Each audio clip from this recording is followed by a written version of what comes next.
Loue, ô Sion, ton sauveur, loue ton chef et ton pasteur, dans tes hymnes et tes cantiques. Accorde-toi libre carrière.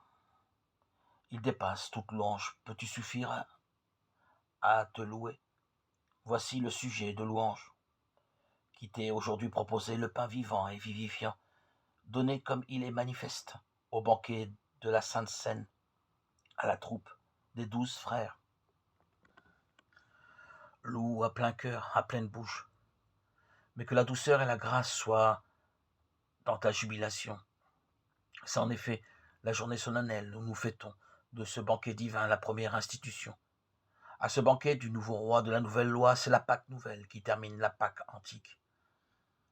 L'ombre cède à la vérité, la vieillesse à la nouveauté, la lumière chasse la nuit.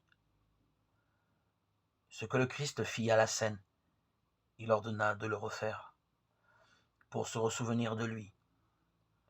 Suivant les préceptes sacrés, nous consacrons le pain, le vin, en la victime du salut.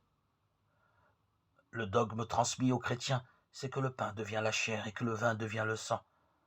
Ce que tu n'entends pas, ce que tu ne vois pas, la foi vive le garantit contre l'ordre établi des choses.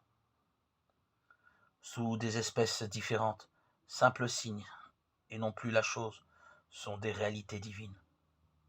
La chair est sa nourriture et le sang est breuvage. Et le Christ ne laisse pas d'être entier sous chaque espèce. Il n'est dans la communion ni tranché, ni rompu, ni divisé. On le reçoit dans son entier. Qu'un seul ou mille le reçoivent, chacun le reçoit sans partage, sans l'épuiser, en le mangeant.